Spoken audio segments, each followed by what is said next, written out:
Pai universal, fonte de vida e luz, nós te agradecemos nesse dia por mais essa oportunidade de fazermos a tua vontade e caminharmos no caminho da bondade, da beleza e da verdade. Pai amado, lhe pedimos, aumenta a nossa fé para que mesmo nas horas escuras, nas adversidades e sofrimentos, possamos nos colocar inteiramente em tuas mãos, confiando sempre no teu amor misericordioso e na tua bondade infinita. Concede-nos a certeza do teu cuidado, para que possamos ser exemplos vivos da tua filiação, refletindo a tua luz e o teu amor no mundo. Pai eterno, também te pedimos piedade diante dos efeitos climáticos extremos que assolam o mundo. Incêndios devastadores, inundações, tornados, furacões e tufões. Que a humanidade possa se unir com sabedoria e compaixão para minimizar esses desastres, buscando soluções para preservar o nosso planeta e cuidarmos uns dos outros. E que a fé viva possa florescer em nossos corações, irradiando paz para o mundo, trazendo harmonia, justiça e compreensão entre todos os teus filhos. Amém. Nós vamos dar sequência ao nosso estudo. Nós estamos estudando a vida de Jesus, já estamos bastante avançados lá nesse documento, nessa parte do livro. Então, estamos aqui já nos aproximando do momento da crucificação de Jesus. Acho que ainda vai algumas semanas de estudo até chegarmos lá, mas são os momentos finais da carreira terrena dele aqui entre nós. Então, vamos lá. Boa noite, Cristiane. Nós estamos no documento 165,6, que trata da resposta de Jesus à pergunta de Pedro. Lembrando que Jesus fez uma parábola no documento anterior, que basicamente, resumindo, vocês têm que ficar atentos, né? Porque senão vão ser apanhados de surpresa. Mas, bom, precisamos de alguém para nos ajudar aqui, fazer a leitura do documento aqui. Quem vai nos ajudar? Posso ler. Vamos lá, Sussu.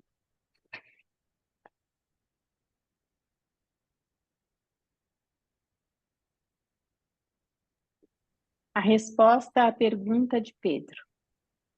Enquanto permaneciam sentados, pensando, Simão Pedro perguntou: essa parábola, tu a contas para nós, teus apóstolos, ou a contas para todos os discípulos?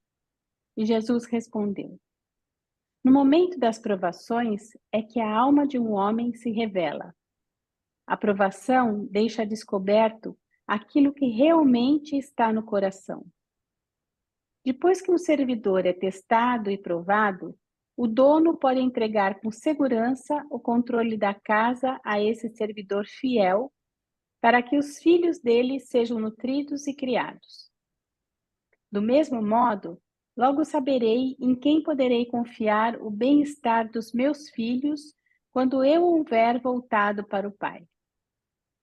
Tal como o senhor da casa encarregará o servidor testado e provado nos assuntos da sua família, eu também exaltarei aqueles que resistirem às provações dessa hora nos afazeres do meu reino. Mas se o servo for indolente e começar a dizer no seu coração: o meu senhor atrasa a sua chegada, e começar a maltratar os outros criados e comer e beber com os bêbados, então o senhor desse servidor chegará quando menos estiver esperando, e encontrando-o em infidelidade, despedi-lo-á, deixando-o na desgraça. Por isso, fazeis bem em preparar-vos, para o dia em que sereis visitados de súbito e inesperadamente. Lembrai-vos de que muito vos foi dado, e muito será exigido de vós.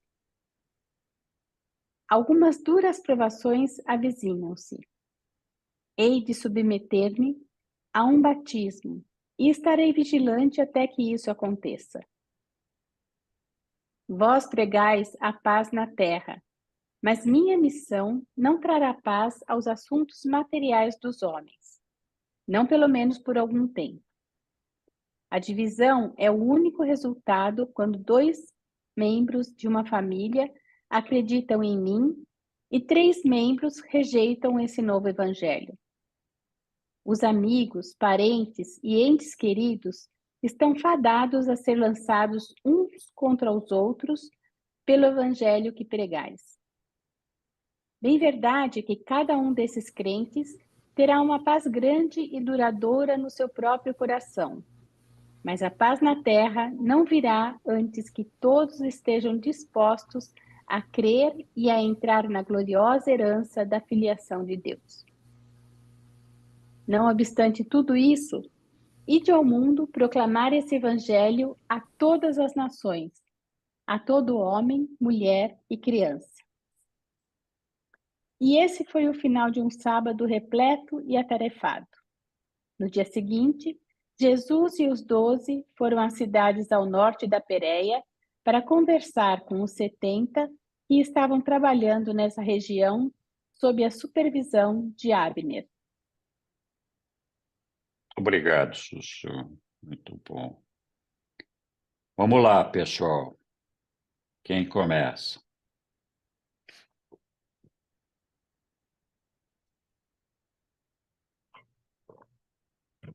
Agora eu botei pressão. Falei, quem começa?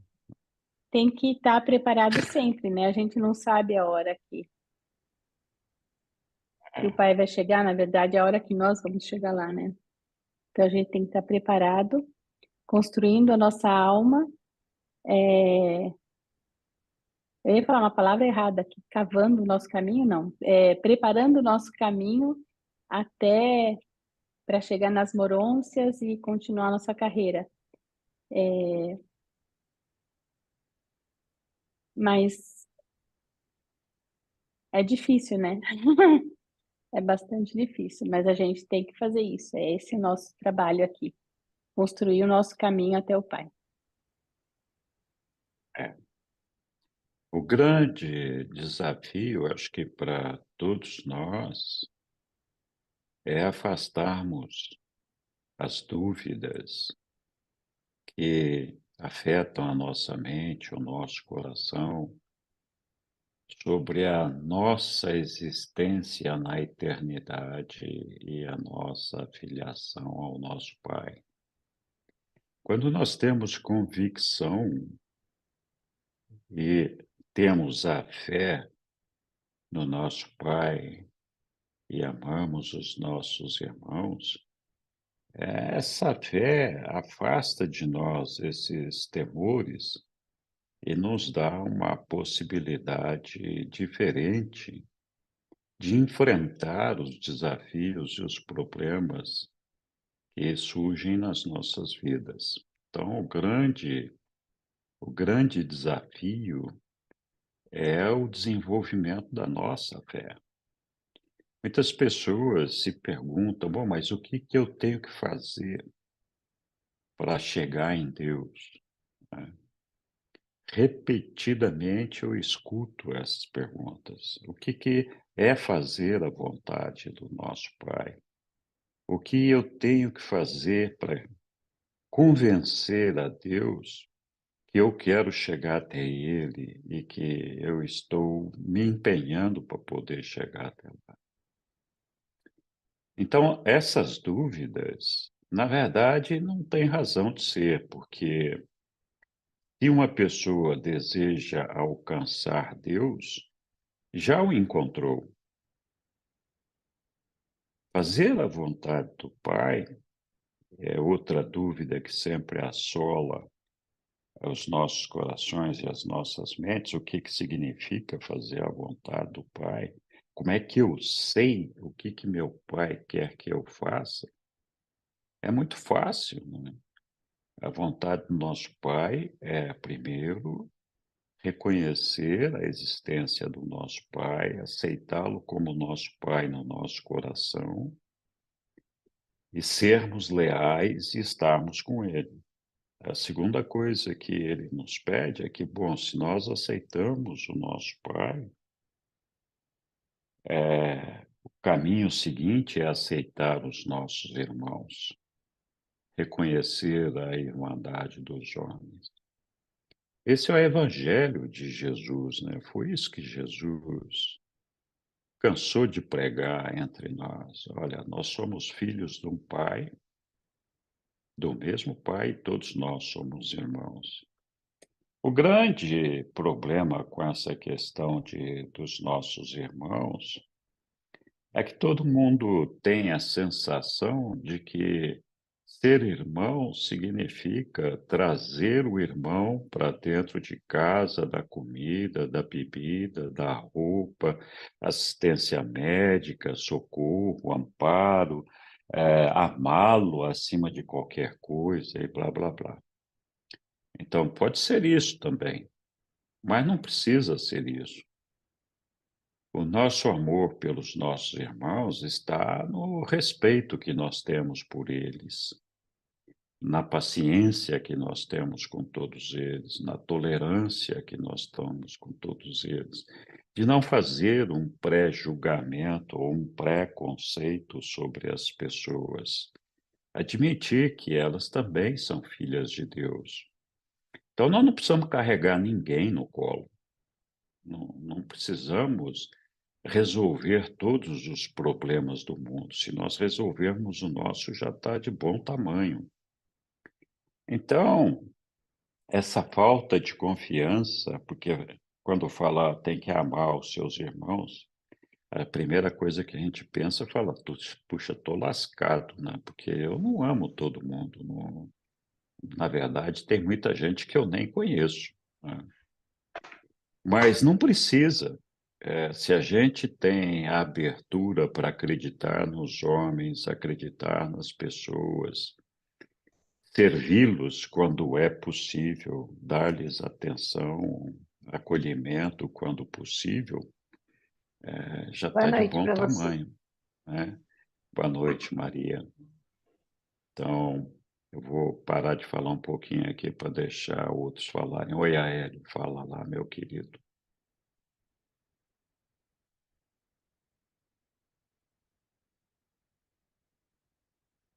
Seu microfone, como sempre, quando você começa a falar, está fechado, mas agora vai abrir. Tá aberto agora? Está aberto agora, estamos te ouvindo Então, em alto e bom som. eu penso que esse parágrafo, não é parágrafo, esse tópico 6 está intrinsecamente relacionado com o anterior, o 5. E para fazer algum sentido, é importante destacar o 5. Até porque, logo no parágrafo 1,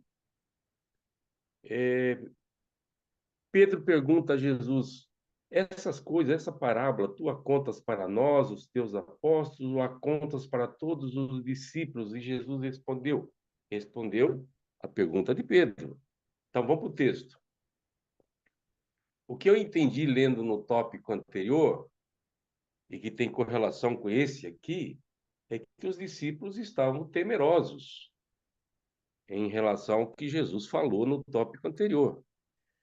É certo que muitos deles começaram essa obra, e você disse bem que essa obra estava quase no fim, se aproxima a hora da crucificação de Jesus.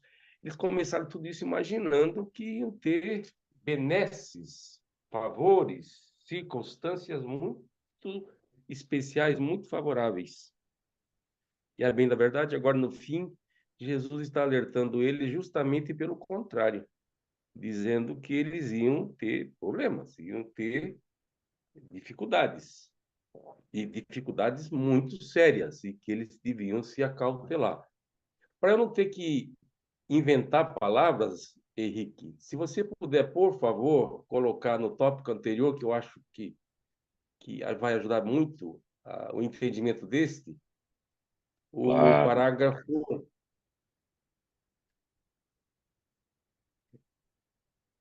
Vamos é lá, o tem vários parágrafo parágrafos. que Vamos você... começar pelo parágrafo 3, 5.3, Ah, tá, que então tem vamos tudo a lá. ver com o 6, não está fora, não, está tudo a ver.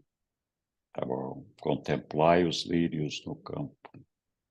Eu vou pular essa parte inicial, Mas você tem que colocar, mas mocinho. Não tá para vocês? Não. Poxa, que desapontamento. Vamos lá, então agora vai estar. Opa, Ok. pois pronto. então, eu imagino que os apóstolos tinham essa preocupação em relação ao passado, quando eles aderiram à causa, e em relação ao presente, e mais ainda em relação ao futuro, porque Jesus já estava cantando que não ia estar com eles e que eles iam ficar com a missão de levar adiante essa obra. Eu vou lá nesse parágrafo 3, ler apenas e tão somente, mas é bom que vocês mais tarde leiam tudo. Ó vós de pouca fé, quando vos devotardes de todo o vosso coração à proclamação do evangelho do reino, não devieis ficar em dúvida quanto ao vosso próprio sustento ou das famílias que abandonastes, se entregardes as vossas vidas verdadeiramente ao evangelho, vivereis do evangelho. E todos os demais parágrafos estão relacionados à preocupação dos apóstolos sobre o sustento deles próprios e das suas famílias. Então, nós entramos no 6, dentro desse contexto e dentro desse cenário de preocupações. Mas a coisa não ficou mais leve no 6, pelo contrário, ficou pior. Que não, Jesus não deu nenhum refresco, pelo contrário, disse: o negócio vai ficar complicado lá de vocês. Dizendo: no momento das provações, é que a alma de um homem, está no 2, 6:2, é que a alma de um homem se revela. A provação deixa descoberto aquilo que realmente está no coração. Vou seguir mais adiante. Está no 3, 6:3. Os amigos, parentes e entes queridos estão fadados, é quase como uma sina, a ser lançados uns contra os outros pelo evangelho que pregais. Bem verdade é que cada um desses crentes terá uma paz grande e duradoura no seu próprio coração, mas a paz na terra, olha o mas aí, contudo, todavia, entretanto, que ferra todo o resto. Mas a paz na terra não virá antes que todos estejam dispostos a crer e a entrar na gloriosa herança da filiação a Deus. Já se passaram quase 2000 anos e esse momento ainda não chegou. Grato pela oportunidade, é só isso. Obrigado, Hélio. Bem lembrado. Sim, nos documentos anteriores, nós tivemos muitas discussões sobre o que é necessário para ser apóstolo, para ser discípulo ou um seguidor simplesmente de Jesus. E Jesus considerava os apóstolos como embaixadores do seu reino, e por isso é que eles deviam dedicar suas vidas exclusivamente a fazer esse trabalho de proclamar o reino de Deus, servir a Deus e aos homens, e não se preocupar com suas famílias, esse negócio todo. E Jesus, o tempo todo, disse a eles que, uma vez que eles estivessem engajados nesses trabalhos de proclamar o reino, eles não deveriam se preocupar com o seu sustento ou com as suas famílias, que a providência divina cuidaria disso, né? Então, essa era a mensagem que Jesus tentava transmitir para aqueles que o seguiam. O problema é que, como homens, nós ficamos cheios de dúvidas, né? vai ser assim mesmo? Não vai? Então, a gente precisa lembrar que aquilo que foi pedido dos apóstolos não é exatamente o que é pedido de nós. O que é pedido de nós é que nós amemos a Deus, nosso Pai, e amemos aos nossos irmãos. E, claro, façamos a proclamação do Evangelho para espalhá-lo pelo mundo. Mas a missão dos apóstolos era diferente, eles tinham que se dedicar exclusivamente a Deus. O Pai era o patrão deles, e era justo que eles recebessem uma recompensa por isso, não só de vida eterna, vida futura, mas também de não terem que se preocupar com o seu sustento e com as suas famílias. Eu acho que durante esse período que os apóstolos passaram com Jesus, ele conseguiu demonstrar bem isso. Jesus mesmo, ele falava, eu não tenho uma casa, não tenho um travesseiro para encostar a minha cabeça, mas nem por isso eu deixo de dormir à noite, né? E ele deu vários exemplos dos passarinhos que não morrem ou não passam fome ou não se perdem sem que haja uma ciência do nosso Pai, dos lírios no campos que crescem nos brejos, no meio da sujeira, no meio do nada, mas florescem e são lindos e maravilhosos e todo aquele negócio.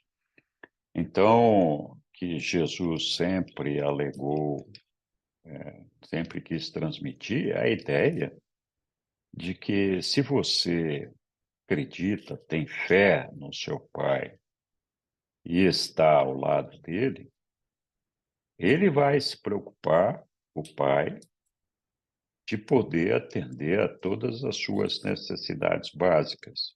Com certeza não vai dar uma BMW nova para nenhum de nós, mas acho que pouco provável que aqueles que se dedicam ao Senhor e aos seus irmãos passem fome, né?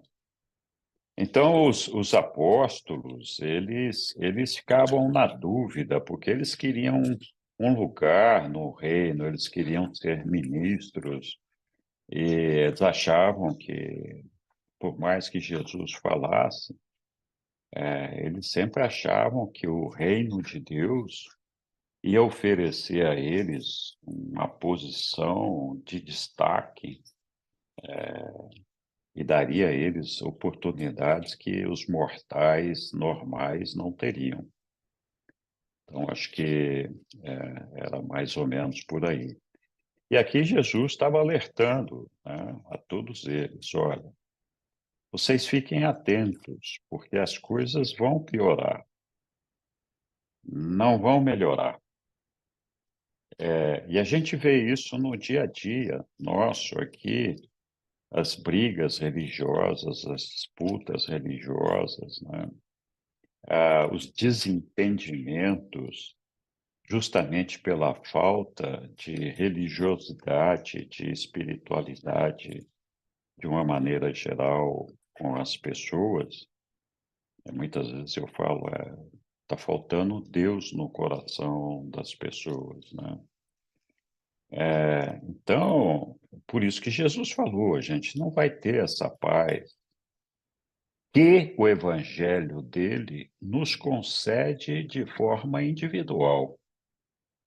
Quem adere ao evangelho de Jesus imediatamente encontra a paz consigo mesmo. E é de se esperar que seja assim. Mas isso não é verdadeiro para todos os homens, enquanto não for um evangelho que seja aceito por todos os homens. Então, as disputas, as brigas, elas vão acontecer, as guerras e tudo mais. E Jesus ainda tenta prepará-los para o momento em que ele vai se ausentar da presença deles, né? Antecipando já que ele iria deixá-los aqui na carne. Diga, Hélio.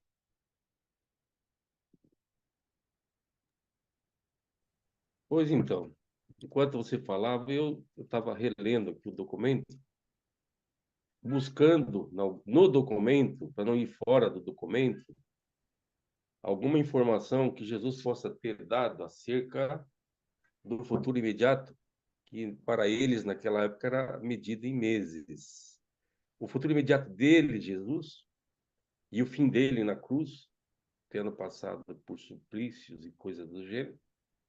E também aqui falar em dificuldade de natureza mundana, tipo o autossustento, o teto e coisas desse tipo, perto de vocês vão ser mártires, vocês vão ser perseguidos, vocês vão ter que fugir da Galileia, vocês vão ter que fugir da Judéia, vocês vão ter que espalhar pelo mundo, e assim mesmo vocês não vão se livrar da morte certa.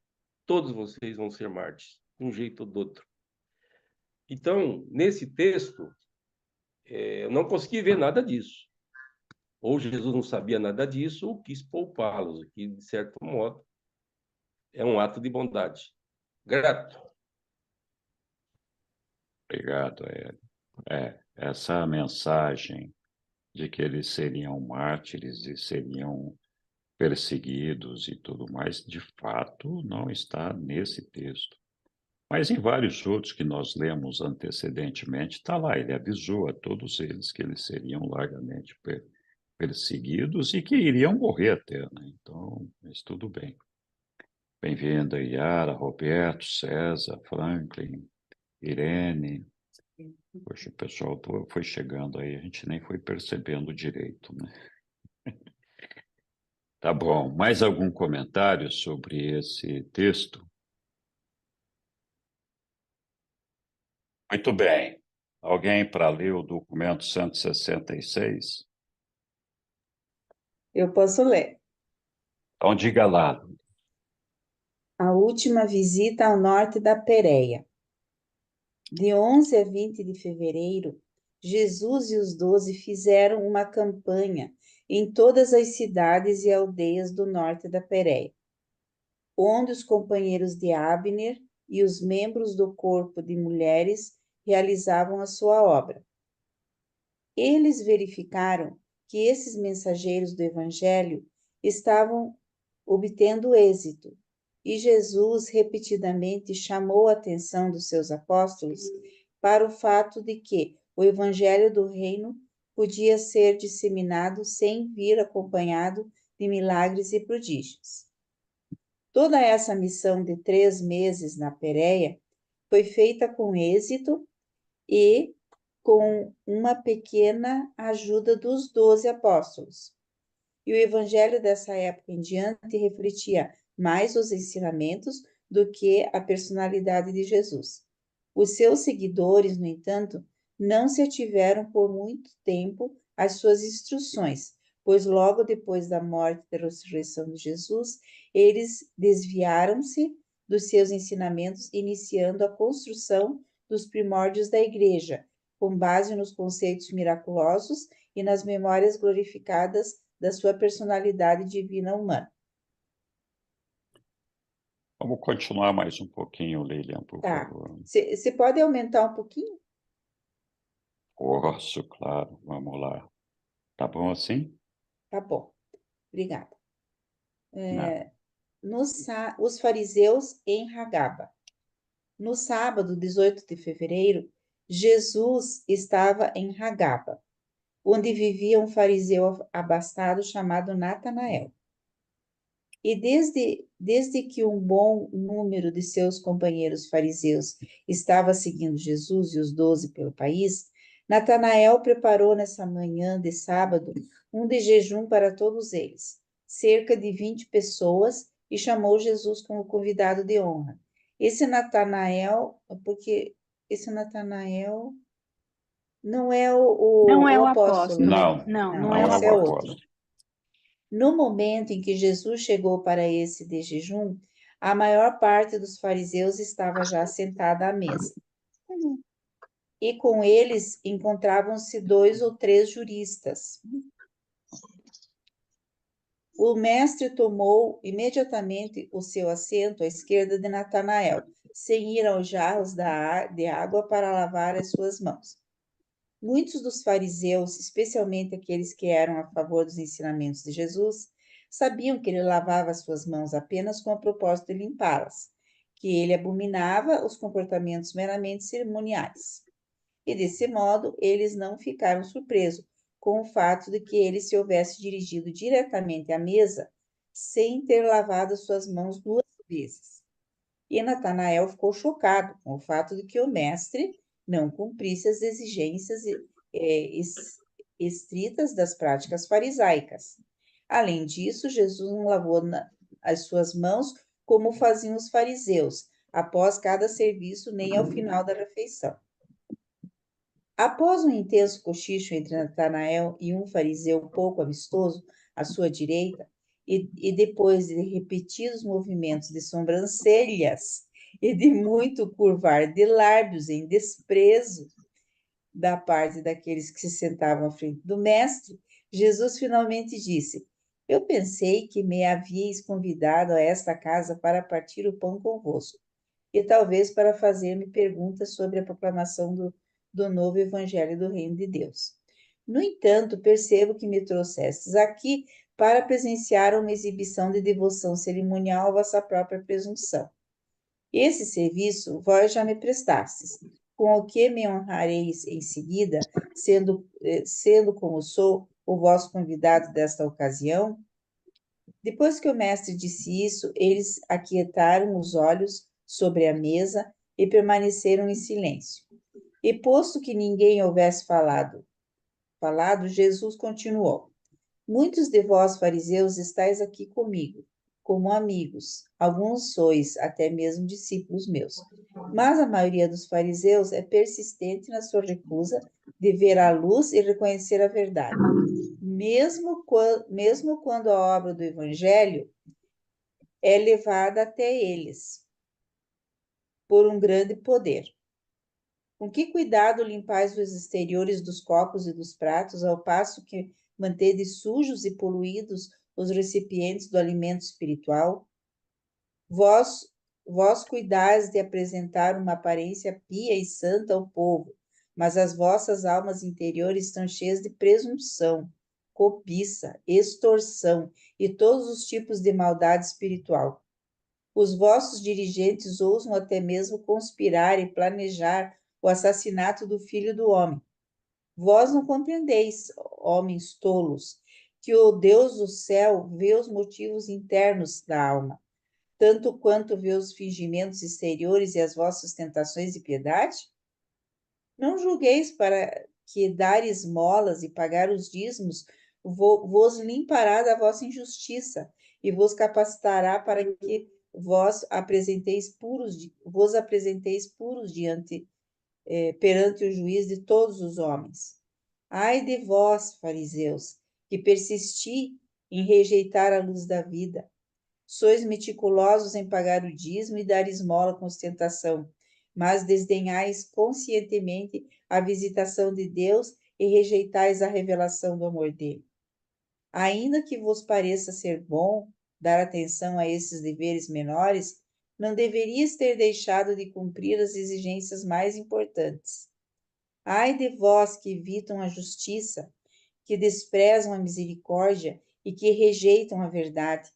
Ai de todos aqueles que desprezam a revelação do Pai e procuram os assentos principais na sinagoga e almejam lisonjas e saudações das praças dos mercados. Fazer uma pausa aqui, Lilian. Comprido esse texto aí, né? Bom, alguém quer comentar sobre os fariseus aí, os rituais, e o Evangelho de Jesus aí? Então, nessa. Diga ela. Eu vou falar rapidinho, ela você fala. Nessa parte aqui, eu vejo que porque quando Emmanuel se dirigiu a Jesus, né, ele deu os conselhos a Jesus para não mudar acho que para não mudar, né, as coisas. Eu não sei se só foi na parte política que ele não não queria que mudasse nada, né? Que não se envolvesse com política. Eu não me lembro se ele falou só isso, mas também não mudar os costumes. Eu acho que foi isso. E nessa parte dá a impressão que Jesus ele está propondo assim uma nova maneira, né? Uma nova lei, porque existia aquela lei judaica que vinha de quantos anos, né?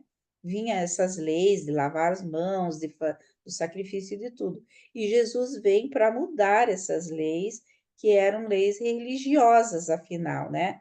Não tinha nada a ver com política, mas eram leis religiosas. Então, para eles é uma coisa bastante difícil, né? Mas eles faziam aquilo tão exteriormente que Jesus sabia dos corações deles, o que tinha, né? O que havia lá. Por isso ele falava com todas as letras ali, ele falou bem, né? Ele foi assim direto e pronto, né? É isso, então, mas dá a impressão que é uma mudança total da religião. Então, nesse caso, ele pode mudar a religião, ou não tinha isso naquilo que Emmanuel pediu para ele. Eu acho que não fazia parte das questões, embora a religião judaica se confundisse muito com as leis judaicas. Na verdade, a maior parte das leis judaicas estavam fundamentadas na religião judaica. O propósito é de que Jesus não deveria se misturar em questões políticas e econômicas. Então, mas ele tinha que pregar o reino dos céus, né? Então ele não podia mostrar para os homens que tinham uma maneira diferente da gente amar a Deus e aos irmãos, que não aquela que estavam nas leis ali judaicas, que obrigavam a todos a fazer uma série de rituais que, na verdade, não tinha sentido nenhum. Então, eu acho, do meu ponto de vista, né, esses rituais não faziam parte daquilo que Jesus não deveria se intrometer. Mas é uma coisa para se pensar. Diga lá, Hélio.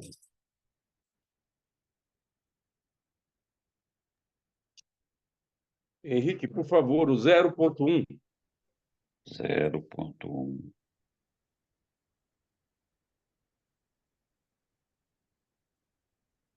Está lá, 0.1 na tela, Hélio. Eu vou ler o parágrafo inteiro, porque me parece que estão muito conectados. De 11 a 20 de fevereiro, Jesus e os 12, fizeram uma campanha em todas as cidades e aldeias do norte da Pérea, onde os companheiros de Abner e os membros do corpo de mulheres realizaram a sua obra. Então, no fim desse parágrafo, vai ter uma avaliação um juízo de valor sobre esse trabalho, que nem Jesus e nem os seus apóstolos estavam diretamente envolvidos. E a conclusão é assim, no parágrafo. Eles, incluindo Jesus, verificaram que esses mensageiros do evangelho estavam obtendo êxito. E Jesus repetidamente chamou a atenção dos seus apóstolos para o fato de que o evangelho do reino podia ser disseminado sem vir acompanhado de milagres e prodígios. Achei muito importante destacar isso, porque esse grupo dirigido por Abner e por essas mulheres valiosas entenderam o evangelho do jeito que deviam entender e estavam respeitando as ordens e os ensinamentos do mestre. No seguinte, no 2, 0.2, toda essa missão de 3 meses na Pérea foi feita com êxito. De novo, a palavra êxito. E com uma pequena ajuda, está aqui para o pequena, ajuda dos 12 apóstolos. E o evangelho dessa época em diante refletia mais os ensinamentos, ênfase nos ensinamentos, do que a personalidade de Jesus. Então, eu achei muito importante destacar para que isso não passasse ao largo. Bom, com relação ao tópico 1, eu tenho muitas considerações, mas eu prefiro que outros contribuam e eu volto, se for o caso. Grato. Obrigado, Aélio. Eu acho que você destacou bem esse ponto aí do trabalho feito pelos evangelistas e pelos seguidores de Abner, ali, os discípulos de Abner, e o sucesso dele. E realmente, isso estava em linha com aquilo que Jesus esperava. Na mente do povo judeu, o Messias que teria que vir com todo poder e glória, manifestando coisas extraordinárias e sobrenaturais. Jesus se recusou, como nós sabemos, a adotar essa prática de fazer milagres e de usar os poderes que ele tinha, ou de usar a vasta hoste de seres celestiais que o acompanhavam. E ele queria justamente pregar o reino dos céus no coração dos homens, sem demonstração de força, atraindo os homens para chegar até Deus. Então, eu acho que para Jesus foi gratificante ele ver que esse trabalho estava dando um resultado, sem a necessidade ali dos milagres, e chamando a atenção dos apóstolos deles, que insistiam frequentemente na necessidade dele fazer coisas sobrenaturais. Então, olha, não precisa, se a gente fizer bem o nosso trabalho, a gente vai plantando a sementinha e ela vai crescendo, né? Então, eu concordo com o que você falou ali, e acho que está em linha com a ideia de Jesus ali, né? Quer falar mais alguma coisa, Hélio? Sim, Que sua quero. mãe. Tá, diga lá. Agora, sobre o tópico 1, Hum, eu destaquei alguns aqui, mas não vou falar sobre tudo, porque vai demorar. Mas eu vou falar, divorciado dos meus destaques, o seguinte: a religião hebraica teve uma contribuição muito grande naquela época, nas épocas anteriores e nas épocas posteriores, chegando até os nossos dias. Não há ninguém que possa não reconhecer isto. No entanto, a exemplo da própria igreja e da religião cristã, ela se deturpou muito. Passou a validar e valorizar coisas menores e desprezar as coisas maiores. No final deste tópico, que não foi lido, vai ficar muito claro, Jesus deixou muito claro qual era o motivo dele, Jesus, de questionar os fariseus. Está muito claro. No final, lá, por 1.7, que eu já li, mas não foi lido aqui em grupo, não vou trazer antes da hora. Mas, efetivamente, no exterior, eles eram irrepreensíveis, eram pessoas. E tem muito desses no nosso meio aqui, movimento grandiano, tem muitos desses nas igrejas, enfim, nos templos, que, à vista da congregação, são pessoas extraordinárias, são pessoas virtuosas, são pessoas cheias. Mas por quê? Porque essa demonstração exterior é muito fácil, relativamente muito fácil. Onde é que a coisa pega? A coisa pega nos valores interiores. É muito fácil dizer, eu seria um dos apóstolos, eu seria um dos, enfim, que levaria a mensagem, estaria pronto para servir, para deixar tudo para trás. Isso é mole mesmo de falar. Mas, em verdade, quantos de nós, se tivéssemos sido convidados para ser apóstolos ou discípulos, deixaríamos tudo para trás, começando pela família e pelos filhos? Eu não sei, nem quero saber, mas eu digo a minha posição. Eu não ia querer participar disso, não, ainda mais sabendo, como sei hoje, que eles se ferraram todos. Pelo amor de Deus, tem um jeito mais fácil de ser cristão? Não tem um jeito mais fácil de conquistar o reino do céu? Será que eu tenho que passar por tudo isso? Não, mas a hipocrisia é algo bastante comum em todos os tempos, em todas as sociedades, em todas as comunidades, inclusive aqui. E aqui Jesus está falando daqueles fariseus. Então a gente tem identificação com Jesus, a gente tem identificação com os apóstolos, a gente tem identificação. Mas, na verdade, quantos de nós somos fariseus, na verdade? Quantos de nós se assemelham mais aos fariseus e que vivemos de aparência e que no coração a gente não nutre exatamente o que nós professamos? Então, basicamente, é uma provocação e eu me considero um provocador, mas digno da provocação. Grato. Obrigado. Obrigado, Aéreo. Oi, Moacir, diga lá. Não até não é nem uma pergunta, nada. Mas às vezes eu penso assim, né? Nós cristãos absorvemos grande parte da religiosidade, da religião judaica, né? O Velho Testamento e tal. E daí eu vejo o lado contrário. O que os judeus absorveram do cristianismo, né? E que se realmente eles têm Jesus só simplesmente como um profeta, né? Aí talvez caiba uma pergunta aí. O que teria de mal eles crendo, porque eles creem em Deus, enfim. Acho que todos vocês conhecem bem, ou mais ou menos, a religião judaica, né? O que teria de mal, assim, eles tendo uma admiração, que eu sei que eles têm por Jesus, né? Mas simplesmente não crendo que ele seja o próprio Deus, né? Então fica aí sabe, uma reflexão que a gente estudou muito o Velho Testamento, nós cristãos sabemos muito o Velho Testamento. Eu não sei se ele é exatamente igual ao Torá, mas, puxa vida, às vezes me dá vontade assim, de falar, puxa, o que está faltando para a gente fazer uma união melhor, né?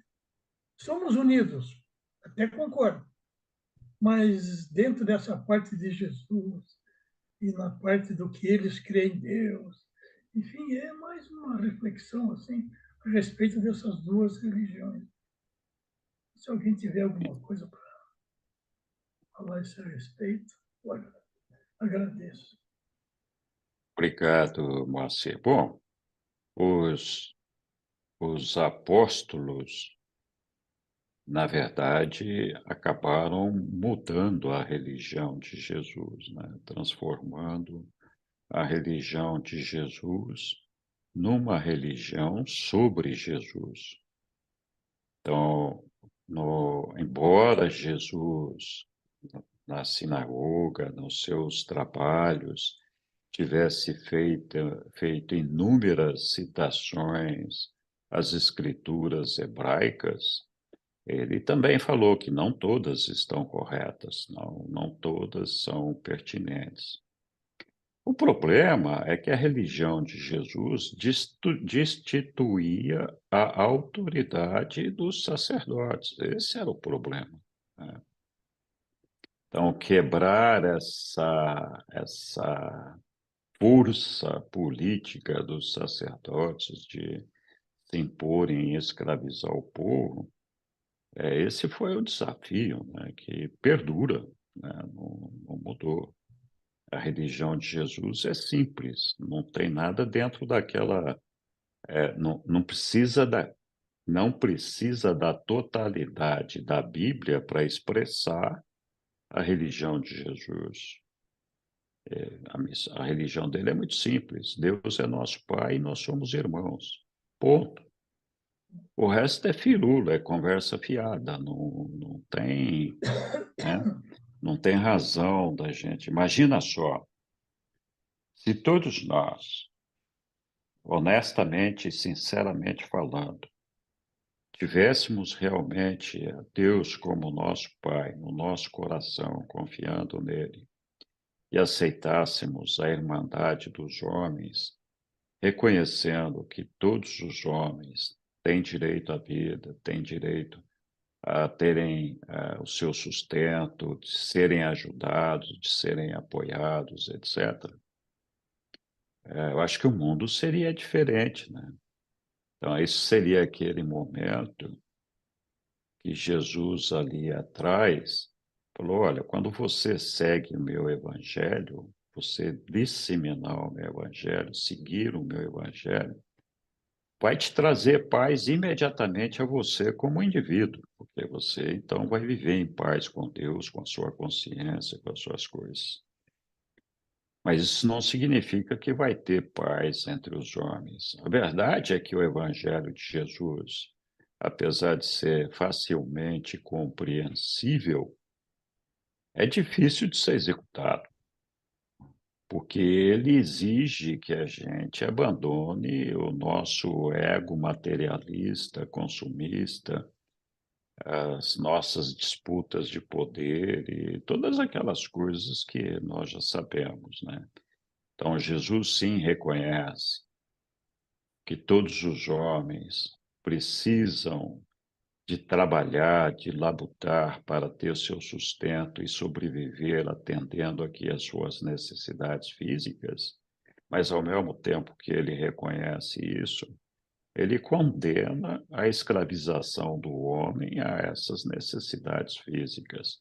E esse é o problema para quem segue a religião de Jesus. É como abrir mão, não é abrir mão, como não se deixar escravizar por essas coisas. Não é proibido ter um carro bonito, não é proibido ter uma casa bonita, né? Mas não é aconselhável que você se torne exclusivamente dependente dessas coisas, a ponto de esquecer o pai, a ponto de esquecer os irmãos, e de transformar essas coisas no seu objetivo, no seu propósito de vida, né? O nosso propósito de vida é alcançar a eternidade, né? Então, eu acho que a religião de Jesus não é fácil de ser seguida. E é por isso que muita gente tem essa dificuldade. E essa dificuldade só é superada quando? Quando a gente tem uma fé grande o suficiente para ser leal ao nosso Pai e não temer o nosso futuro e saber que todas as dificuldades que nós aqui passamos são transitórias, são passageiras e que a vida eterna nos espera ali na frente com as promessas de recompensa do nosso Pai. Então, se a gente. Outro dia eu estava conversando com algumas pessoas e saiu uma conversa que é muito interessante. Nenhum de nós, absolutamente nenhum de nós, consegue acrescentar um dia de vida na sua vida material, na sua vida carnal. É impossível para qualquer um de nós. Nós podemos até ter uma saúde rigorosa, tal, mas assim, quando chegar a hora de morrer, nós vamos morrer. Não tem nada que a gente possa fazer para adicionar um dia a mais. E olha só que curioso, contudo, apesar da gente não poder acrescentar um dia a mais na nossa vida, todos nós, indistintamente, temos a possibilidade de conquistar a vida eterna. Então, é um negócio para se parar e pensar, né? Quando a gente tem essa dificuldade, o medo da morte, achando que a coisa vai terminar e acabou, a nosso livre-arbítrio fica limitado a essa ideia de que a vida termina com a vida material. Se você tem uma visão de eternidade, de futuro, ao lado de Deus, esses temores deixam de existir. Essa é a grande diferença da religião de Jesus, né? Com todas as outras religiões. Ninguém quer ser leal a Jesus a ponto de abrir mão de poder, a ponto de abrir mão da escravização das coisas e da energia material, né? É complicado isso daí, é difícil. Esse é o nosso desafio. Aélio,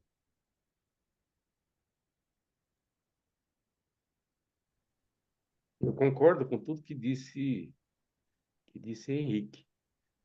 Mas, na verdade, se eu bem entendi a dúvida do Moacir, ele quer saber efetivamente por que valores tão legais como o do cristianismo não foram incorporados pelos hebreus, pela religião hebraica. Então, a bem da verdade, por que não temos uma única religião, já que o nosso texto sagrado, a Bíblia, contém as escrituras hebraicas na sua primeira parte? E por que na segunda parte, que é o Novo Testamento, não faz parte das escrituras hebraicas? A bem da verdade, todos nós, na sua grande maioria, temos uma ignorância no sentido de ignorar mesmo. Ignorância no sentido de ignorar com relação às escrituras hebraicas. Moacir falou na Torá. A Torá são só 5 livros. 5. Só 5. Porque as escrituras hebraicas, na verdade, é a Taná. A maior parte nem sequer ouviu falar em Taná. Mas, enfim. A Torá tem lá Gênesis, Êxodo, Levítico, Números e Deuteronômio. É igual no nosso Antigo Testamento. Mas são só 5 livros. Bom, eu estou falando assim só para dizer o tamanho da nossa ignorância coletiva com relação à igreja, à religião hebraica. Mas a pergunta do Moacir, até onde eu entendi, é por que eles simplesmente não aceitaram os valores que nós aceitamos do cristianismo e abandonaram. Eu vou dar aqui uma dica muito superficial, viu, Moacir? Muito superficial, que valeu para mim. Eu também tive essas dúvidas, eu também, por muitos anos. A bem da verdade, o Deus dos hebreus, o Deus da religião hebraica, é um tirano. É cheio de ira, cheio de defeitos que os humanos têm. Matou um monte de gente. Ele ensinava o temor, o medo, para conseguir a obediência e a disciplina. E tem passagens diversas ao longo da Taná e do nosso Antigo Testamento em que esse Deus devia ser obedecido sob pena de morte sumária. Já no Novo Testamento, esse Deus já tem uma outra personalidade. Ele é pai. Onde já se viu? Na igreja hebraica não se podia nem falar o nome de Deus. Onde já se viu que atrevimento, que coisa mais absurda. Quanto mais chamar ele de pai. É meu pai. Como assim teu pai, rapaz? Pare com isso. Essa é uma diferença muito grande. A criatura se achar filho do Criador e irmão de Jesus. Eles não podem admitir tal coisa. Isso não existe. Pare com isso. É muita soberba da criatura. Tem mais coisas. Eu não vou me alongar em demasiado, porque não é esse o propósito. Mas, Moacir, estude um pouco mais sobre a religião hebraica, que você vai ver que o cristianismo, com todos os defeitos, é muito superior, e o Henrique deixou isso muito claro na fala dele. Grato. Obrigado, Hélio. obrigado, Aélio. Oi, Roberto. Olá, Henrique. Boa noite, pessoal. Que alegria Boa estar noite. aqui. Alegria Olha, ter você aqui conosco. Obrigado por vir. é mútuo a gente dialogar sobre questões tão elevadas. E no texto que foi lido, falava dos fariseus, da questão da obediência às regras judaicas. E essa questão de como fazer a vontade de Deus, nós sacrificaríamos os nossos ganhos terrenos e nos entregaríamos totalmente a Jesus? Eu creio que há uma passagem e um ensinamento de Jesus Cristo que explica a maneira de fazer isso. Jesus vai falando sobre a antiga religião e a nova religião. E aí ele diz: se vocês verem Deus como um rei poderoso, vocês podem ter medo do Senhor e viverem o alto sacrifício. Mas se vocês verem Deus como um pai amoroso, você entra na religião do amor e do autoesquecimento. Então, há o medo e o autossacrifício, e há o amor e o autoesquecimento. Eu não creio que a gente consiga fazer a vontade de Deus com medo e se sacrificando. Não é assim que funciona. Jesus diz que no autossacrifício a gente se torna escravo do reino de Deus.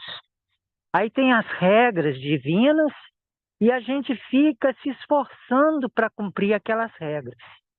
Mas quando a gente ama a Deus e age por amor, Jesus diz que nós nos tornamos filhos liberados de Deus. Então eu vejo na minha própria vida o que a gente é capaz de fazer pela família, pelos filhos. É quando a gente está fazendo por amor. Depois a gente olha para trás, o que a gente fez, a gente sabe que a gente não faria aquilo se não fosse por amor e autoesquecimento. O que a gente faz por uma pessoa amada, a gente não fica pensando, vou me sacrificar, eu tenho que fazer isso é meu dever. Não. A gente ama, a gente se esquece da gente e a gente faz. Então, amor a Deus e às pessoas, se a gente alcançar esse amor, a gente se esquece da gente e a gente faz tudo o que tinha que fazer e mais, e não é um sacrifício, é um ato de amor. Por isso eu acho que o amor é a chave. O amor é a chave. E afinal, todo pai e a mãe normal faz isso pelos filhos. Eu acho que todos nós, principalmente os pais e as mães, eles vivem esse autoesquecimento a favor do filho. Se a gente conseguir amar a Deus e amar as pessoas como a gente ama os filhos, eu acho que a gente vive o reino de Deus aqui na Terra.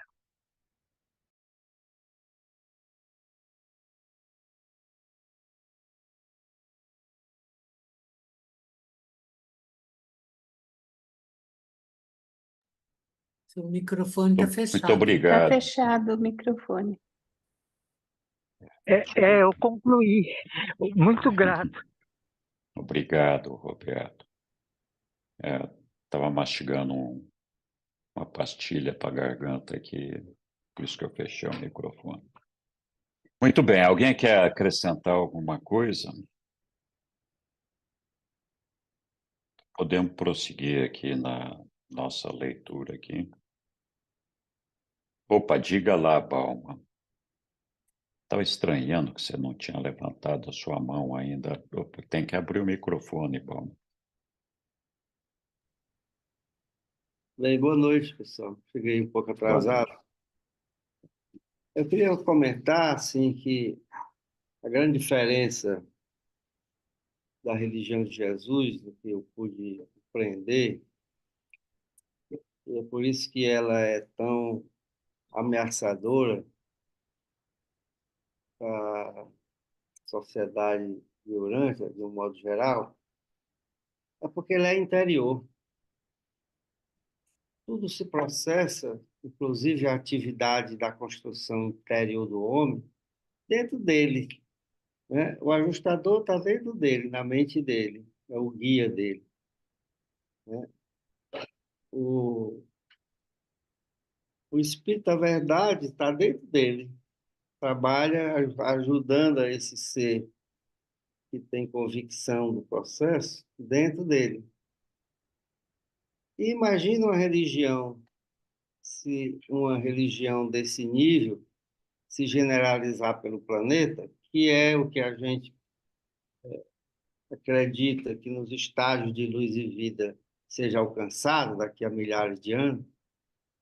Então, o impacto que isso tem na sociedade é enorme, porque não tem mais as igrejas, não tem mais os textos, não tem mais os dogmas, não tem mais absolutamente nada, nem o dinheiro, né, nesse circuito.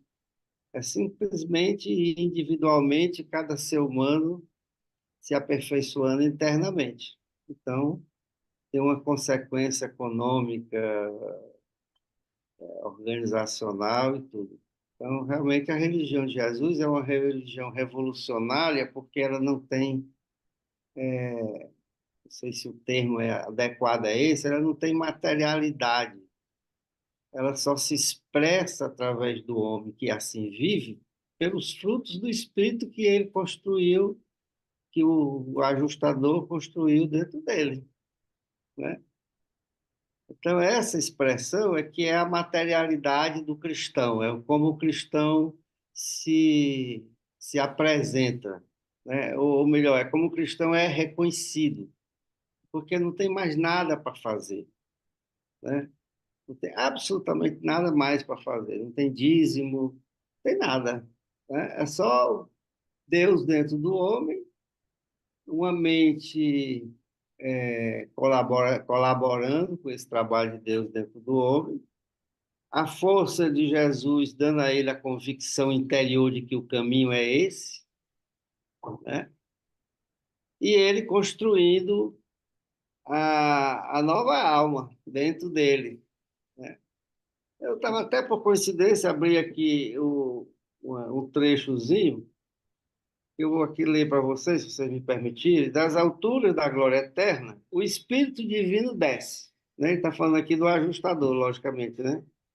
Em uma longa série de passos para encontrar-vos como estáis, e onde quer que estejais. E então, o compartilhamento da fé abraça amorosamente a alma de origem animal. Tudo isso é dentro, não tem nada fora, né?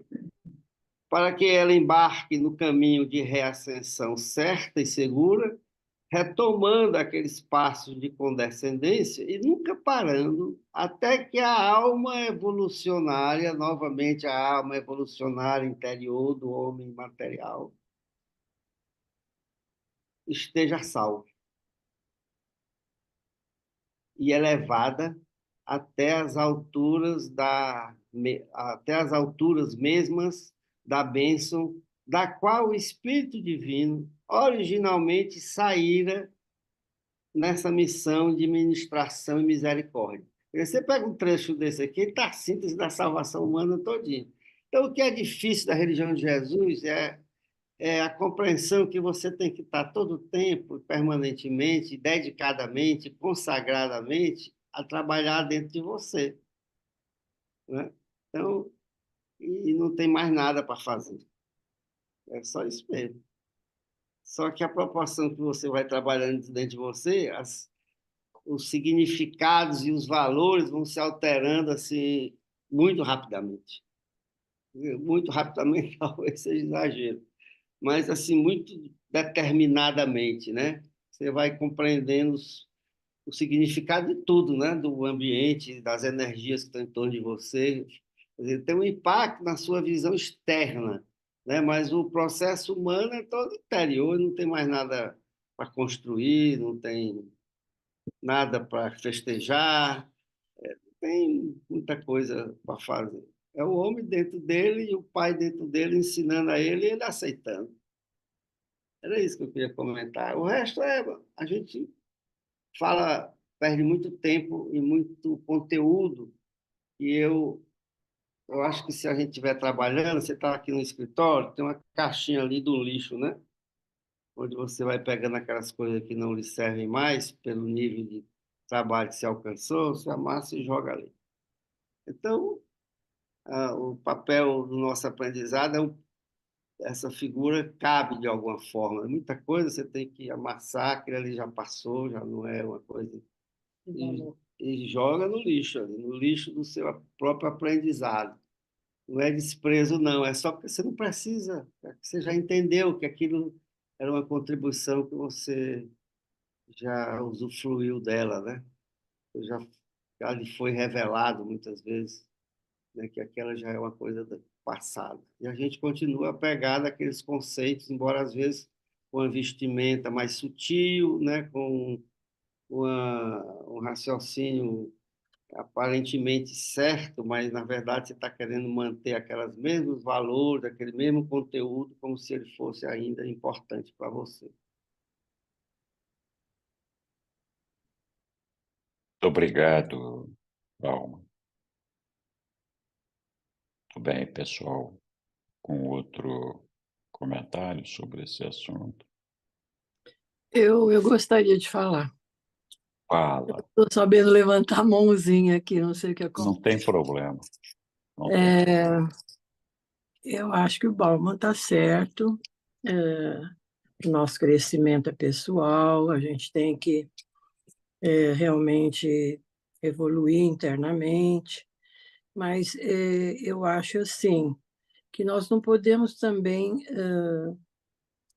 pensar só em nós, só no nosso crescimento, só no nosso conhecimento, só na nossa evolução. Eu acho que o dízimo é necessário, eu acho que a ajuda ao próximo é muito necessária, e eu sinto um certo egoísmo a gente pensar só em si, só no seu crescimento, só na sua evolução. Então, eu acho que nós estamos aqui para aprender e ensinar. Eu não concordo em tudo bem, cada um vai criar a sua religião, mas que nós temos que pensar no nosso próximo no momento que a gente realmente se toca e percebe que somos irmãos, né? Então, nós temos que ajudar nossos irmãos necessitados ou que ainda não despertaram. Então, eu sinto muita falta desse complemento, sabe? Eu participo de outras coisas que têm essa outra parte, né? Da ajuda, do dízimo e tal. Mas eu acho ela muito importante, muito. Eu não posso investir só em mim, só na minha evolução. Eu tenho que perceber o meu próximo, eu tenho que ajudar o meu próximo. Então, penso assim. Obrigado, Angélica. Mas eu acho que é uma consequência natural da pessoa que vai experimentando uma elevação espiritual. Então, eu não quero interpretar errado, mas eu acho que o que o Bauman está dizendo é que você tem que fazer o seu crescimento espiritual. O resto é uma consequência, porque se você realmente faz o seu desenvolvimento espiritual, todo o resto vai vir junto, que inclui o altruísmo, inclui a difusão do evangelho e tudo mais. Então, enquanto a pessoa, isso é o que eu estou entendendo, tá? Enquanto a pessoa não se autodesenvolve, não desenvolve em si mesma a fé necessária, o amor pelo Pai e por si mesmo, tem esse relacionamento seu com o Pai, é pouco provável que essa pessoa possa produzir os frutos do Espírito, alcançando as outras pessoas. Isso não quer dizer que as pessoas, não existem pessoas de bem que não tenham se desenvolvido com uma elevação espiritual. Sim, existem, mas elas não produzem o fruto do Espírito. Então, acho que essa é que é a questão. Mas obrigado, Angélica, acho que você pontuou bem a nossa preocupação conosco e também com os demais, com certeza. Mas primeiro temos que nos salvar. Sim. Muito bem. Alguma outra ideia? Ou avançamos aqui? Beleza. Vamos então. Quem é que estava lendo? Eu, O Bauman, diga lá.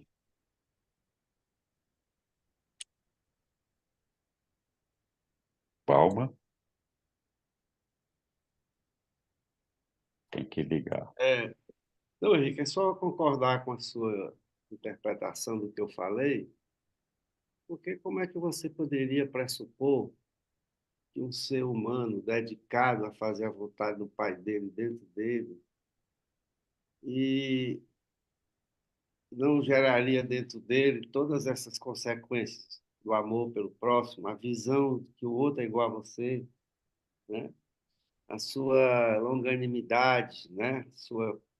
A sua perseverança, o seu apoio incondicional e desinteressado pelo seu irmão.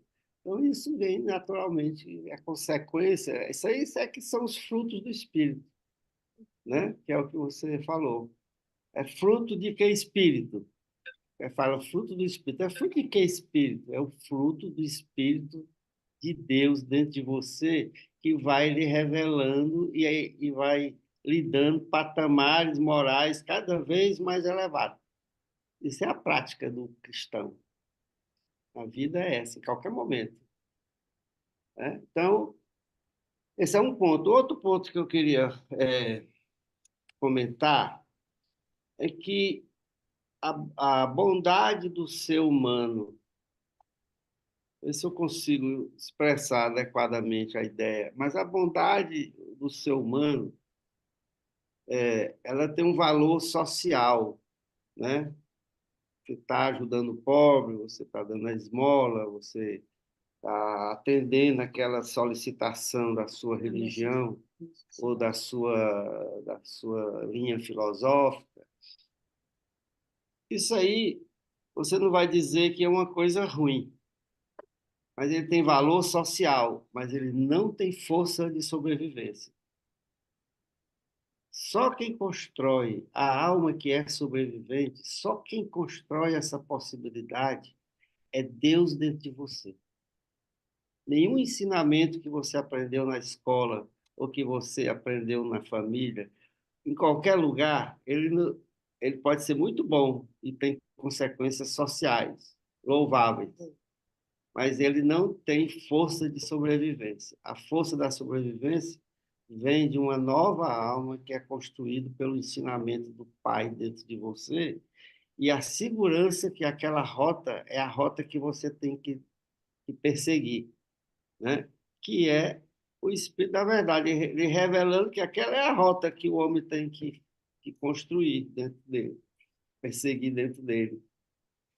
Então, a gente pode achar que o fato de você socialmente ser bom, ser atencioso, ser respeitador, né, seria uma coisa suficiente para lhe assegurar a condição de um ser sobrevivente. Mas não é bem assim.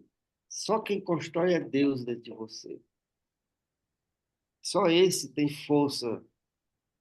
Só esse pode realmente lhe salvar. Nada mais pode. Aliás, isso era até uma coisa bíblica, né? Que dizia que esse templo só tem mais ou menos nesse rumo, né? Que só Deus pode construir esse templo novo, que é o templo novo que você vai aceitar ser construído dentro de você pela orientação do seu Pai, seu Criador dentro de você. Muito obrigado, Balma. Muito bem. Então, vamos seguir aqui a nossa leitura, então. Vamos ver. Era a Lilian que estava lendo, né, Lilian? Eu. E nós tínhamos parado aonde, você lembra? Deixa eu ver. Eu acho que... Aqui, ó. Neste 1:5. Quando Jesus levantou-se para ir embora. Ah, tá. Quando Jesus levantou-se para ir embora, um dos juristas que estava à mesa, dirigindo-se a ele, disse: Mas, mestre, em alguma de suas declarações, tu também nos reprovas. Não há nada de bom nos escribas, nos fariseus ou nos juristas? E Jesus, de pé, respondeu ao jurista: Vós, como os fariseus, vos deliciais com os primeiros lugares nas festas e com o uso de longas túnicas, mas colocais cargas pesadas, difíceis de serem levadas nos ombros dos homens. E quando as almas dos homens cambalearem sob essas pesadas cargas, vós não levantareis nem mesmo um dos vossos dedos. Ai de vós que encontrais grandes satisfações em construir tumbas para os profetas que os vossos pais mataram. E pois vós consentis naquilo que os vossos pais fizeram, e isso fica bem demonstrado quando agora planejais matar aqueles que vieram neste dia para realizar o que os profetas fizeram na sua época, proclamar a retidão de Deus e revelar a misericórdia do Pai Celeste. Mas, dentre todas as gerações passadas, desta geração perversa e presunçosa é que será cobrado o sangue dos profetas e dos apóstolos. Ai de todos os juristas que tiraram da gente comum as chaves do conhecimento. Vós próprios vos recusais a entrar no caminho da verdade e, ao mesmo tempo, impedis todos os outros de buscar entrar nele. Contudo, não podeis fechar assim as portas do reino do céu, pois nós as abrimos para que entrem todos aqueles que têm fé.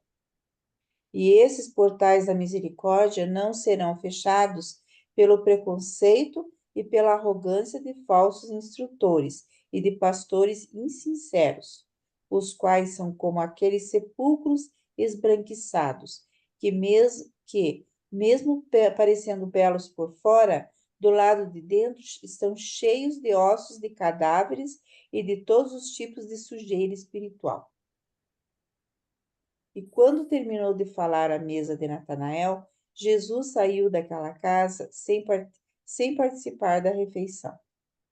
E, dos fariseus que ouviram essas palavras, alguns se tornaram crentes nos seus ensinamentos e entraram para o reino, mas a maioria continuou por caminhos obscuros.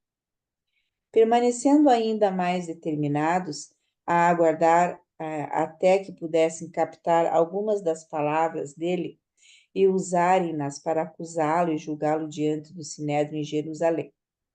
3 coisas havia às quais os fariseus davam atenção especial: a prática estrita de dar o dízimo, a observação escrupulosa das regras da purificação, e 3, a evitar a associação com todos os que não eram fariseus.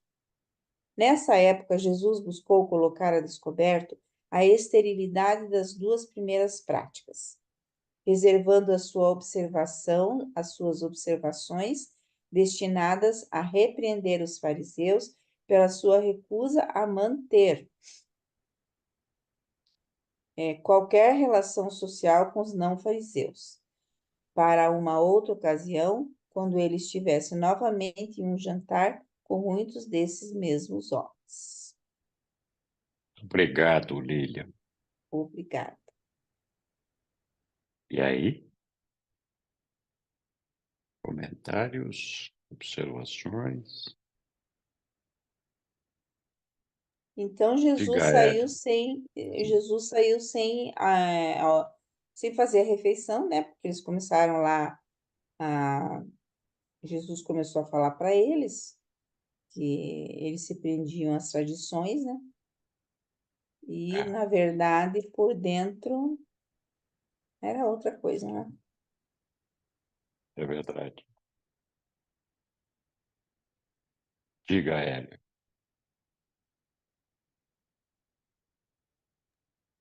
Pois então, no final desse tópico, ficou muito claro para aquelas pessoas, para aqueles comensais, os anfitriães e os convidados, efetivamente ficou muito claro a razão do comportamento de Jesus para desprezá-los e não se submeter aos rituais da prática hebraica, alguns deles até que nós praticamos nos nossos dias, toda vez que a gente vai sentar-se à mesa, a gente cuida de lavar as mãos e se assear antes, e coisa do gênero. Jesus proceder diferente até soa diferente para a nossa geração, porque é difícil imaginar um de nós sentando à mesa sem lavar as mãos. Mas, enfim, se constrange muito a nós nos dias atuais, com certeza para aqueles religiosos e clérigos constrangia muito mais, que aquele ritual tinha um propósito além da higiene, tinha um propósito da tradição. Mas Jesus certamente fez isso já para chamar a atenção deles para o fato de que eles cuidavam muito das aparências,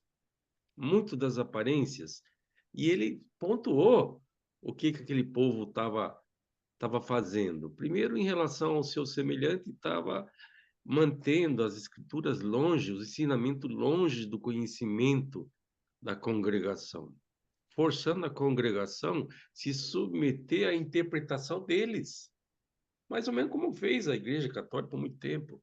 Ninguém tinha acesso à Bíblia e, se quisesse saber algo, tinha que consultar o sacerdote e aceitar o que o sacerdote assim ensinasse.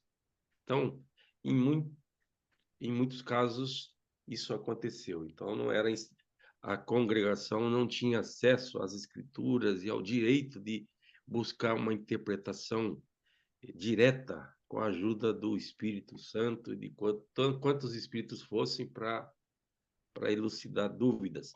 Bom, como o texto é bastante claro, não vou reproduzir, mas aqui fala do dízimo. O dízimo, por muitas congregações, não é apenas um meio de subsistência do sacerdote, não é um meio de subsistência daquela denominação, é sim uma prática de salvação. E para os hebreus o dízimo era uma certeza de salvação de um lado e não salvação de outro. Então, o trato que dava ao dízimo era um trato que Jesus desaprovou, como bem disse no texto aqui. As regras de purificação, quer dizer, aonde que a pessoa ser higiênica vai... Enfim, não vou comentar, mas enfim. E aí segue. Associação com todos... Sumiu minha tela. Acho que voltou. Evitar associação com todos os que não eram fariseus, naquela crença de que o Deus não era para os hebreus como um todo, era para eles, fariseus, como uma parte importante daquela sociedade. Então, tudo isso Jesus colocou alto e bom som, sem meias palavras, respondendo diretamente a eles. Vocês querem saber por que eu os reprovo? Tá aí, tá aí, não tem outro motivo. É óbvio que aquele grupo não gostou nada de ouvir nada disso. Ninguém gosta de ser desaprovado, mesmo que esteja errado, é da nossa natureza. Grato.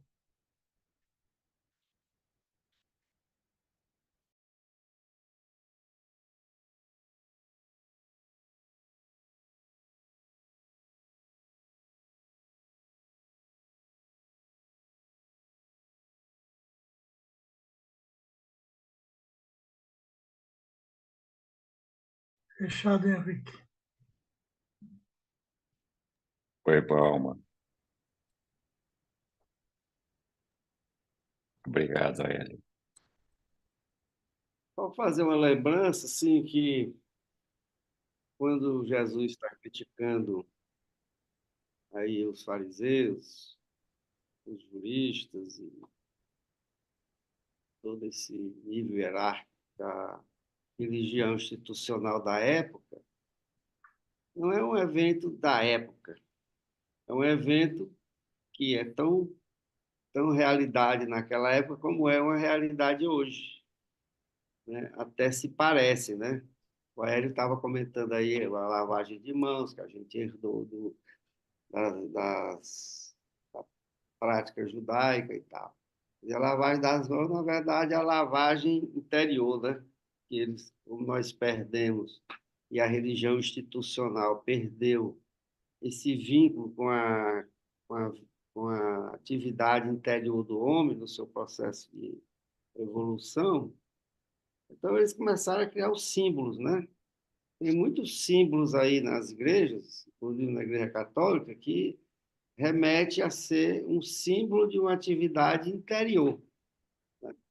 Aquela luzinha acesa, que eu acho que tem nas igrejas, não sei, faz tempo que eu não vou numa igreja, não me lembro aí, mas tinha uma luzinha assim acesa ali, né, permanentemente, né, aquela luzinha acesa permanentemente é exatamente, pode, né, simbolizar o Espírito do Pai iluminando internamente, permanentemente o homem. Então, mas a crítica, nós estamos vivendo no cenário atual a mesma coisa daquele momento que Jesus está falando com esses fariseus, né? A religião institucional que perdeu a conexão com, com o homem, com o interior do homem, com a atividade interior do homem, e que ela não pode mais ajudar, porque ela criou fora o que é construído dentro. Então, ela não tem mais como ajudá-la. Como ela não tem mais a ajudar, ela cria essas normas, esses dogmas e essas práticas, que, na verdade, é um peso na vida do homem, não serve para nada. Só serve para atrapalhar, na verdade, dificultar o crescimento dele. Quer dizer, uma das coisas a serem vencidas por nós é exatamente a superação dessas práticas que nós fomos criados, né? E que acalentamos tão bem intencionados ao longo de tantos anos da nossa infância, da nossa adolescência e tudo mais. Mas o Aurélio fez esse comentário aí, né, sobre a questão também de outras práticas, né? O dízimo é uma exploração, hoje na religião institucional, uma exploração evidente, né? Você condiciona a salvação ao homem a dar o dízimo. Se você não der o dízimo, você vai direto para o inferno. Então era isso que eu queria comentar. Obrigado, Paulo. Não é fácil a gente superar todas essas crenças, rituais e dogmas que foram estabelecidos na nossa mente no passado por outras religiões, enfim. A religião de Jesus sempre é simples, como nós falamos ali. Deus é nosso Pai e o nosso semelhante é nosso irmão. Todos os seres humanos são nossos irmãos. Essa é a família de Deus. Então é um ensinamento simples, mas difícil de ser seguido.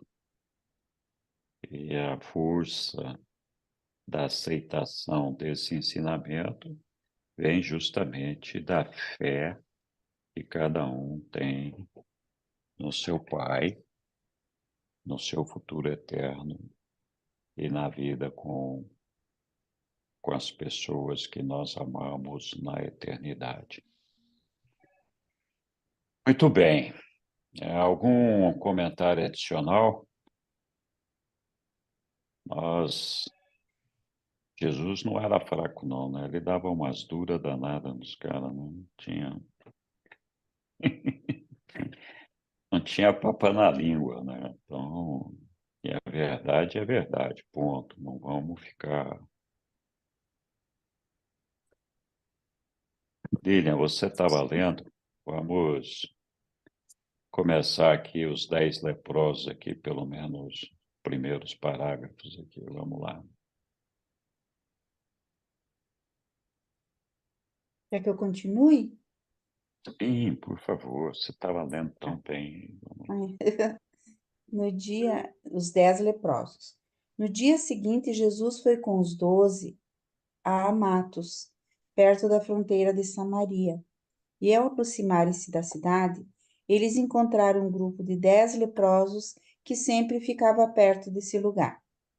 Desse grupo, 9 eram judeus e um era samaritano. Em geral, esses judeus ter-se-iam abatido de qualquer relacionamento ou contato com o samaritano, mas a doença em comum era mais do que suficiente para superar todo o preconceito religioso. Muito haviam ouvido falar de Jesus e dos seus milagres de cura. E como era hábito dos 70 anunciar a hora esperada da chegada de Jesus, quando o mestre estava fora com os 12, nessas viagens, os 10 leprosos ficaram sabendo que estava sendo esperado que ele aparecesse pela vizinhança, exatamente naquele momento. E por isso, eles estavam ali, nos arredores da cidade, esperando atrair a atenção dele para pedir pela própria cura. Os leprosos viram Jesus aproximando-se deles, não ousando abordá-lo, eles permaneceram a uma certa distância e gritaram para ele: Mestre, tem misericórdia de nós, limpa-nos da nossa aflição, cura-nos como tens curado os outros. Jesus havia acabado de explicar aos 12 por que os gentios da Pérea, junto com os judeus menos ortodoxos, estavam mais dispostos a crer no evangelho pregado pelos 70 do que os judeus mais ortodoxos e afeitos à tradição da Judéia.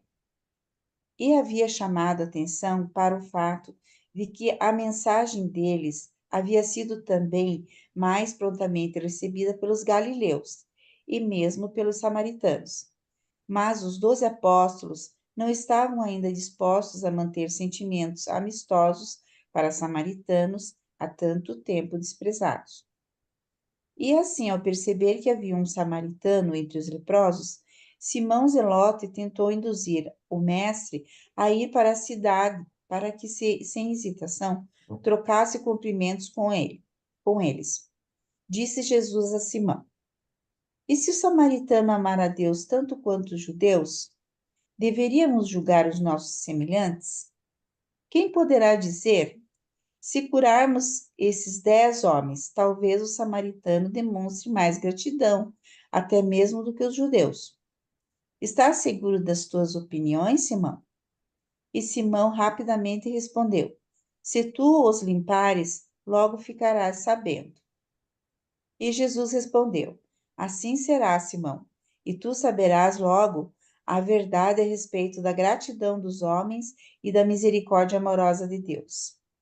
Jesus, aproximando-se dos leprosos, disse: Se quiserdes ser curados, ide imediatamente e mostrai-vos aos sacerdotes, como é exigido pela lei de Moisés. E quando estavam a caminho, eles foram curados. Mas ao ver que estava sendo curado, o samaritano voltou e, procurando Jesus, começou a glorificar a Deus em voz alta. E quando encontrou o mestre, ele caiu de joelhos a seus pés e deu-lhe graças pela sua cura.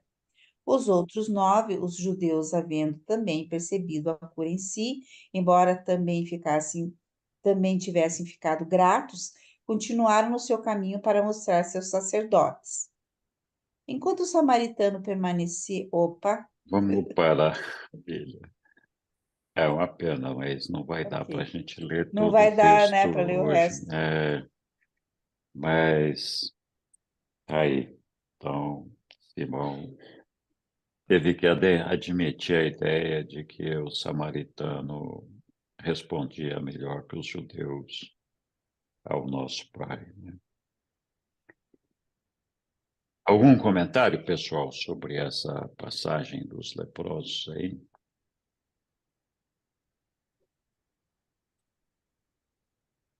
Tudo bem. Então, muito obrigado a todos.